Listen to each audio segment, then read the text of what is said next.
Parliament has approved the Zipline Drones contract after voting was conducted in the House. The majority won the vote by 102 to 58 for minorities, leading to the approval of the agreement. But before the deal was approved, MP for Asawasi and Minority Chief Whip Alhaji Muntaka Mubarak demanded a head count rather than the usual voice vote. Speaker, I'm only reminding you of our preference. Our preference, the day we spoke, we all said that it is our preferred you put this to a head count, so that at least we will count those who are for it and those who are not for it. We'll be very grateful if that is done. So the head counts went right on and the majority had their way. Even after the deal had been approved now by the House, the minority, I must say, is still insisting it is a bad deal. The minority spokesperson on finance, Kesalato Forsin, addressing the press conference outside the House, described the deal as a rip-off. He also claims the Ghana Health Service Director, Dr. Nsia Asari, does not know anything about the deal, and that is why he is defending it. He's challenging Dr. Mahmoud Baumia to join the debate on the zipline issue and defend it as well. Sorry, he's the one being pushed to come and speak to the matter, but because he doesn't understand the issues, I know him to be someone who deals with medicine, but I don't know him to be someone who understands finance. But clearly he has started going into areas that he himself doesn't understand. So he's making mistakes by the day. I would have expected, I know he don't know much about the deal. The deal was cooked at the Vice President's office. So we expect His Excellency the Vice President to come and speak to the matter. He should come and speak to the matter because we know it's his office that worked on this deal. We know, even at the committee, his people are those who came to defend it at the committee from his office. So we expect him to come and speak to the matter.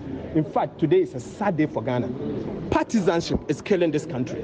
Partisanship is killing this country because clearly, I know some members of the majority who deep in their heart, they are not for this. But because of partisanship, they are supporting it.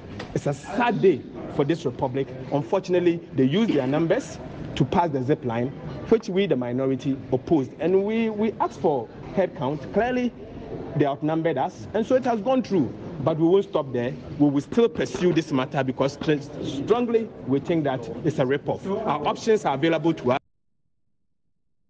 The minority will certainly be pursuing the options available to them.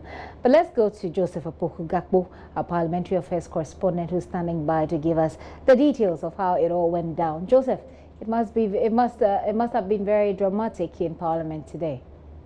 Very dramatic, right from when the minority side was demanding that there should be a head count of those who are actually in support and those who are not. The First Deputy Speaker indicated that the procedures of the House would have to go through the vote, the voice vote first, before then they can challenge that up until eventually results were declared. After the Speaker said those in support of the deal should rise, they were counted, and then those against it rose and were counted. And interestingly, those in support of the deal, there were 108 of them on the floor per the count that was done. And then those against it, the minority side, there were just about 52 of them. A question came up that this is the minority side that has more than 105 MPs in the House. If they were that committed to objecting to the deal, they probably could have marshaled a lot more numbers to kick out this particular deal, but that didn't happen. And the other interesting bit is that day of all days, the House, to a certain extent, was more than three-quarters full. It's usually not like that. Clearly, particularly on the majority side, there had been a deliberate effort to keep the members to show up. Ministers, deputy ministers, quite a substantial number of them were present on the floor, and they managed to get this particular deal through eventually. Well, we already know the way the minority is responding to this case. A lot of force and indeed says they will pursue options that are available to them. But the majority must have been very content and very happy with their ability to push through the deal. They were. Even with the minority side, their spokesperson on communication, ABF Husseini, has indicated that this is a deal that the future NDC government would review, and you would recall that they had indicated that they see this deal as a fraudulent deal. That's one of the terminologies they use. They say it's a criminal deal again, they've used that description for the deal. He's again hinted that even away from reviewing it, a future NDC government, he's saying, would also pursue the bit about ensuring that those that they claim were responsible for the procurement of this alleged criminal deal are brought to book as much as possible. But for those on the majority side, Joseph, before you get to the majority side, we can listen to ABF Hussaini make that particular point, and then we'll come back to what the majority has said and what else has been happening in Parliament. There's no doubt, by the grace of Allah, we are coming to power after the 2020 elections. When we are in power, we are going to review. And when I mean review, we will look at everything that is in tandem with the national interest. If it falls short of the national interest, I can tell you the NDC will not uphold anything that is not in the national interest.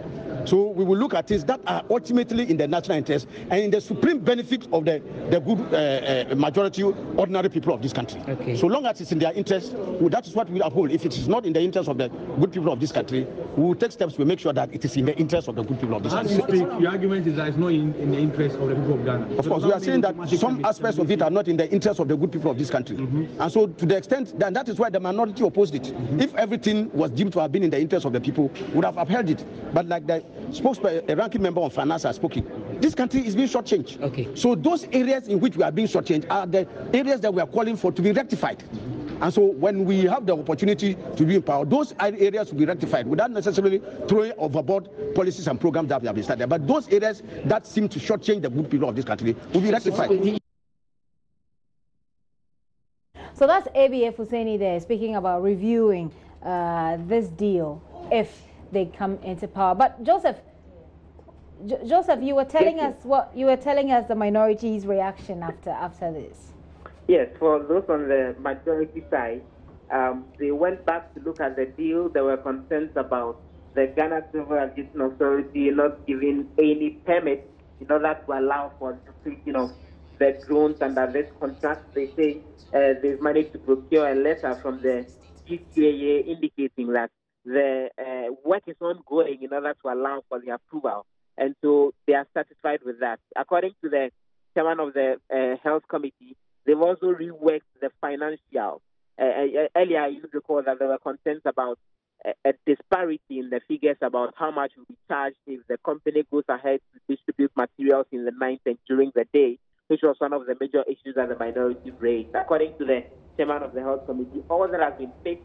And so once the approval has been given at the level of Parliament, they can expect that Zipline would roll out the activities to ensure that there is a more improved healthcare system when it comes to the delivery of various materials, including blood. So they are going ahead to implement this particular project, they say.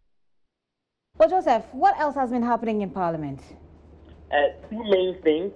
The House has begun approving the budgetary estimates for the various ministries, departments, and agencies. They started with the Ministry of Health and the approval of more than 500 billion Ghana cedis for them to spend in the 2019-2020 fiscal year. So that approval has actually been given. Parliament has also approved the budgetary estimate for the Ministry of Employment and Labour Relations. Earlier in the morning, there was a statement from the Member of Parliament for the Afajato South constituency on gender violence and its impact on women. And that statement saw contribution from the minority leader, Harun Idris, who made a call that currently there are 275 members of Parliament. He's pushing that number should be increased to 300. And when that is done, the additional 25 seats should actually be dedicated specifically to women in order to increase the participation of women in the politics of the country. The House has gone on a suspension for an hour as I speak to you, and the indication is that when they return any moment from now, they will get onto the right information bill and work on it even before the House agenda sits in for today. Joseph, thank you so much for those updates there from Parliament. Joseph Opoku Gakpo is our parliamentary affairs correspondent there, bringing us up to speed on what's happening. So, you know, that controversial deal has been approved by your parliamentarians. The GMA has a quick response. I've been joined on the line by Dr. Frank Ankobia, who is the president of the GMA. Doc, thank you so much for your time this afternoon here on The Pulse. We've seen your statement And in this statement, you say that the GMA was not consulted in this endeavor? Yes, we were not consulted. So what's the GMA's position on this? We heard it from the media and all others, as you also heard it. We are not particularly happy that we were not consulted. We think that the health of Ghanaians should not be politicized. We should not leave that conversation to politicians alone. We as health professionals, we as medical doctors and dentists, we think we have a role to play. Unfortunately, we were not consulted. But having listened to all that is going on, having picked, some documents and all that, having gotten to know what pertains in other countries, we think that basically we should pursue our primary health program. We should make sure we resource people in the primary health care. We should make sure that the basic things are there. We are not against technology, not at all. It will improve our healthcare system, but we must make it effective. If we, on the ground, if we have the facilities, if on the ground, if we have trained people, on the ground, if we've done all these things, the drone will serve as a complement. It will come to augment what we have in place. But we don't believe that we should immediately go to the drones. And we have proposed that we should stop immediately and then a broader stakeholders meeting organized so that we can all contribute and help to actually promote our health. Because the health of Ghanaians, I think, is critical in this case. And we need to really give ourselves time and then broader stakeholder meetings organized so that we can all contribute to that. Okay. For now, we see the issue of drones as a complement to our primary health care. Which is not necessarily what Ghana you think needs now.